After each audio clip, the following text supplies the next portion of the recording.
The gospel text of today is taken from the Gospel of Matthew chapter 8, verses 5 to 17, and can be seen to be divided into three parts.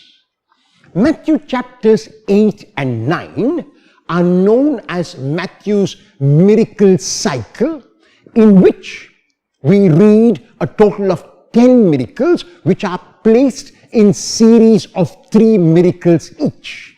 And these are the first of the 3 miracles in that series, beginning in chapter 8, verse 5 and ending with verse 17. There is the healing of the centurion's servant, the healing of Peter's mother-in-law, and the healing of anyone and everyone who was brought to Jesus, so much so that Matthew will end these verses with a quotation from Isaiah which says, "He took our sicknesses and carried our diseases for us."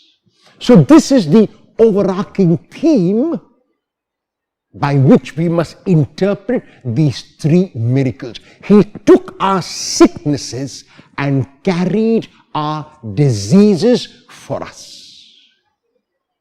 The centurion is a Gentile.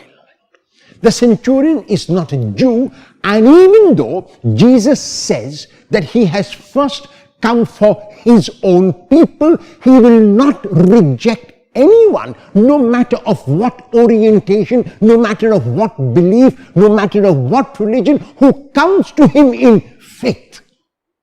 And this centurion very clearly comes to him in faith, so much so that he will not even ask Jesus to come to his house. He knows that Jesus is so powerful. He knows that Jesus has got such proximity with his Father that he does not even need to enter his home physically, but needs only to say the word of healing, the word of enhancement, the word which builds up, the word which makes whole. And Jesus hears what this Gentile is saying. Jesus hears what this supposed non-believer is saying and is taken aback with the faith of this man. And the faith of this man allows him to believe that what he asks Jesus will be done, even before it is done. And it is. And Jesus points to the faith of the centurion as the reason for his servant being healed. It is the centurion's faith which has effected the healing, even though Jesus has been totally the one who has healed.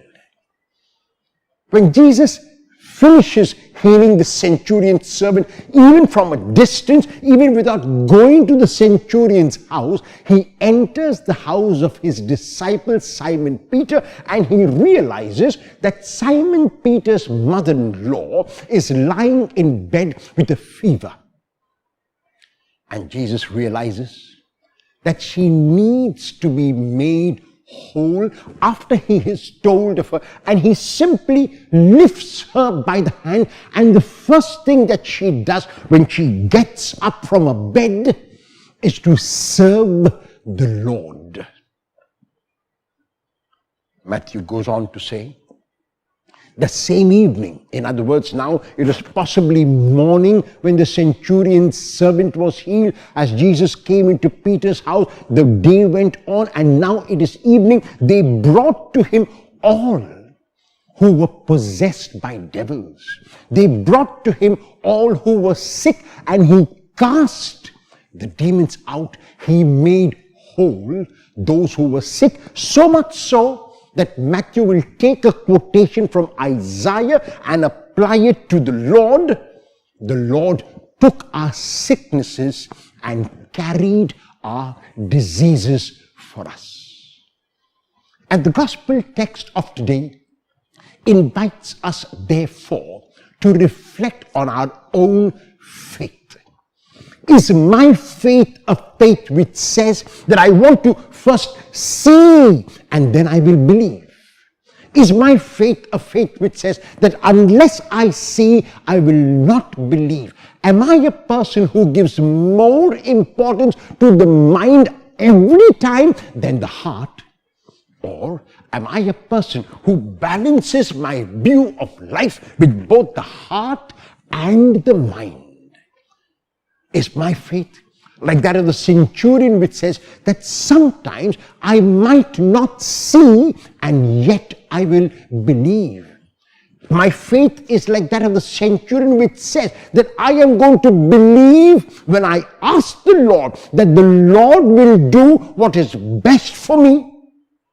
And that is why, if what is best for me is best for me, the Lord will grant it to me. Like the Centurion, we are called to be faithful. Like Peter's mother-in-law, we are called to realize that our bodies are the temples of the Spirit and the temples of God. And we must use our bodies not merely for our individual selves, not merely selfishly, but we must use it, as Peter's mother-in-law has shown us, to serve others, and in serving others, we serve the Lord. Let us bring all our demonic possessions, and today more than ever, the demonic possessions are those which control us, like our self-centeredness, like our jealousy, like our envy, like our anger, like looking at others negatively, looking at life negatively, giving up, giving in, despairing. These are the demons which possess us today. And the Lord is asking us to give them to Him. The Lord is asking us to open our heart and allow Him to heal us of these possessions. Will we allow the Lord to take our sicknesses and to carry our diseases for us? Amen.